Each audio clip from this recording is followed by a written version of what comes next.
خدا کی بندگی، یہی استطاعت کے مسلمان. اور ہم نے کیا کرنا ہے؟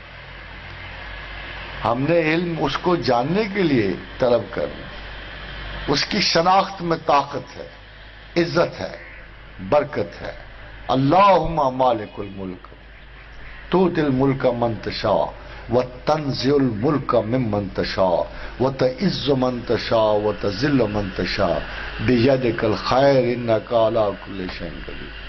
اور خواتین حضرات، وہ آگے کیا کہتا ہے کہ تم یہ بڑی باتیں سمجھتے ہو. تولج اللیل فی النہار وتولج النہار فی اللیل وتخرج الحی من المیت وتخرج المیت من الحی وترزق من تشاء بغیر حساب.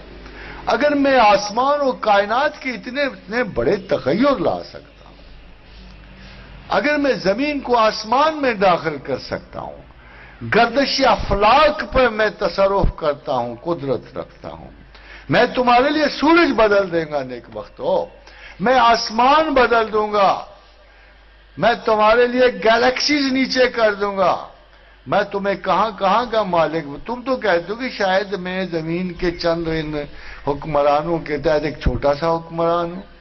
اگر تمہیں واقعی یقین ہو کہ اللہم مالک الملک، تو پھر آپ کو کس بات کی رغبت چاہیے؟ لوگوں کے سہارے کیوں ڈھونڈتے ہو؟ تم سے بڑے اس لیے بڑے تھے، وہ زمانے اس لیے بڑے زمانے تھے کہ انہوں نے آپ کی طرح رسائیوں کے طریقے اس طرح نہیں ڈھونڈے تھے. وہ خدا پہ یقین رکھنے والے تھے.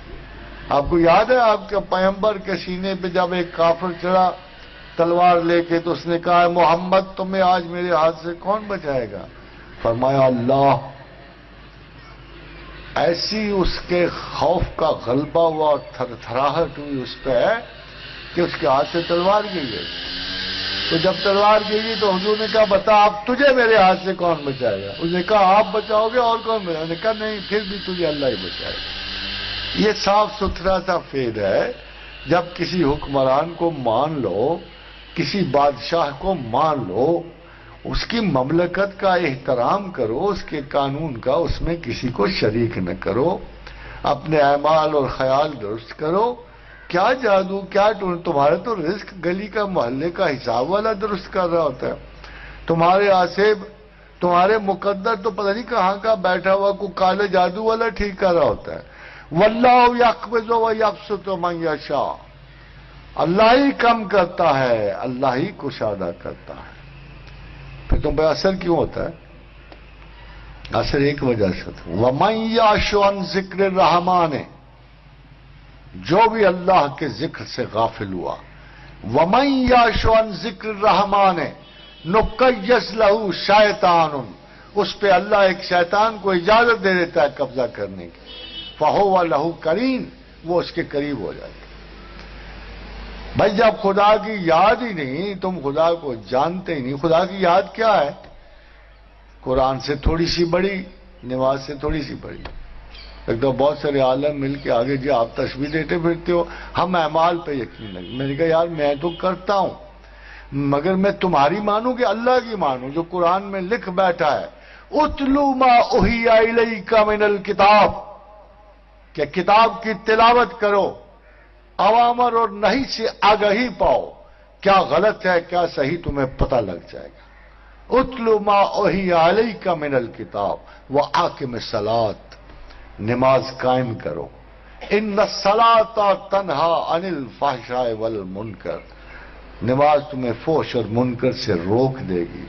بہرحال 5 وقت کا پڑھنے والا نماز خدا کا انکار تو نہیں نہ کرتا، وہ تمہیں انکار سے روک دے گی. وَلَذِكْرُ اللَّهِ اکبر، مگر ہماری یاد تو بہت بڑی بات ہے.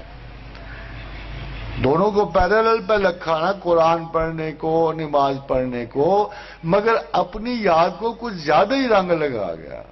وَلَا ذِكْرُ اللَّهِ اکبر، مگر ہماری یاد تو بہت بڑی بات ہے. کیونکہ قرآن پڑھنے والے تو بہت ہیں، اتنے زیادہ ہیں کہ ہمیں ان پہ رشک آنا شروع ہو جاتا ہے. ہم کئی بار تباہ میں دعا مانگتا ہوں یا اللہ، اور کوئی توفیق تھوڑا کم کر لی ہوتی ہے، قرآن یاد کرنے کی زیادہ کر دی ہوتی، کم از کم یہ بھی تیری یاد کا تحفے میں اضافہ ہو جاتا. مگر اقبال بڑا طنز کرتا ہے، کہتا از غلام لذت قرآن مجو، غلام سے لذت قرآن مت طلب کر، گرچہ باشی حافظ قرآن مجو، چاہے وہ حافظ قرآن ہی کیوں نہ ہو، اس سے لذت قرآن مت طلب کر، اس نے ساری آیات کو غلامی کی آیات بنا دینا ہے۔ یہ ہمارے اسکولوں میں ہو رہا ہے۔ اب وہ غلامی تو نہیں نہ رہی، مگر ساری آیات سمیٹ سموٹ کے نہ اپنے اپنے اسکول کی جھولی میں ڈال۔ بس تمہارے اسکول تو بہت بڑے ہیں ماشاءاللہ، کسی سے کوئی اختلاف نہیں، ایک بندہ خدا بھی تو دکھا دو نا۔ یہ کیا اتفاق ہے کہ احرام تو بنا ہوا ہے، بیس بہت بڑی ہے، شاخیں چلی جاتی ہیں اوپر کو، وہ خدا کے بندو، ہمیں تو خدا چاہیے، اسکول تو نہیں نا چاہیے۔ تم کسی اسکول سے ایک بندہ خدا دکھا دو جس کو دیکھ کے کہہ سکیں یہ اللہ کا محبوب ہے، اللہ کا بندہ۔ پہلے تھے نا، کسی کو شبہ ہے کہ حسین نہیں تھا، کسی مسلمان کو شبہ نہیں، کسی کو شبہ ہے کہ امام زین العابدین نہیں تھے نا، کسی کو شبہ ہے کہ خواجہ حسن بصری نہیں تھے، سارے کہتے ہیں امام تصوف تھے نا، کسی کو شبہ ہے کہ سیدنا شیخ عبد القادر جیلانی نہیں تھے نا۔ بھائی اسکول جو مرضی تھا، مگر کو بندہ خدا تھا، کسی کو بر صغیر میں شبہ نہیں ہے کہ سیدنا علی بن عثمان حجویری تھے، وہ جسے ساری دنیا گنج بخش کہہ کے پکارے۔ دو چار کو چھوڑ دو نا، 18 کروڑ کا خیال کرو نا، 10-15 تو اختلاف ہر وقت ہی رکھتے ہیں۔ کسی کو شبہ ہے کہ سید حجویر سے اسلام لاہور میں داخل ہوا؟ ہم جن کو جانتے ہیں، کسی نے خواجہ مہر علی سے ایک سوال پوچھا کہ یہ کیا اس آیت کا ترجمہ معنی ہو سکتا ہے، فَاذْكُرُونِي يَذْكُرْكُمْ وَاشْكُرُوا لِي وَلَا تَكْفُرُونَ، کہ ہمیں یاد کیا کرو، ہم تمہیں یاد کریں گے، ہم تمہاری یاد کا صلہ لوٹائیں گے، ہم ادھار نہیں چھوڑتے۔ اور دیکھو، کفر نہ کرو، اللہ کو جانتے رہو، مانتے رہو، اور جاننا ماننا اس کی یاد سے ہے۔ تو یہ کہتے ہیں کہ جی ہم تو اسے یاد کرتے ہیں، اللہ ہمیں کیسے یاد کرتے؟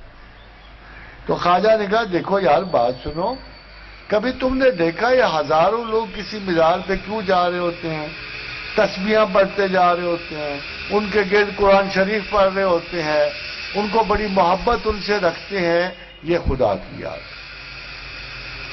ویسے تو فسق و فجور تو سید حجویر کے مزار پر بھی ایک دفعہ شروع ہو گیا تھا، مگر ہم شاید زمانے میں اس قسم کی علامات کو ختم کرنے سے قاصر ہیں، اس لیے کہ پروردگار کا اصول ہے کہ چمک آئینے میں آتی نہیں ہے جب تک پیچھے زنگ نہ لگا ہوا۔ چمن زنگار ہے آئینہ باد بہاری کا۔ اصل میں کسی خوبصورتی کو اجاگر کرنے کے لیے ایستھیٹکس کا رول ہے کہ کسی بھی خوبصورتی کو اجاگر کرنے کے لیے کنٹراسٹ تھوڑا سا تو ہونا چاہیے نا۔ ڈارکنس میں روشنی زیادہ حسین لگتی ہے تو بدترین خلائق میں ہی کوئی حسن اخلاق والا چمکتا نہیں۔ اس لیے خداوند نے یہ ایک ایوریج رکھی ہوئی ہے، شر نے رہنا ہے، مگر افسوس ہے کہ آخر میں سارے ہی شر نے رہنا ہے، کیونکہ حضور سے پوچھا گیا قیامت کب قائم ہوگی؟ فرمایا جب زمین پہ ایک بھی اللہ اللہ کہنے والا نہیں رہے گا۔ لگتا ہے کہ ایوریجز بہت خراب ہونے والی آگے۔ خدا ہمیں توفیق دے ہم اس زمانے کو درست کر لیں۔ باقی رہ گئی نسلیں، وہ ہماری فکر نہیں، وہ ہمارے رسول کی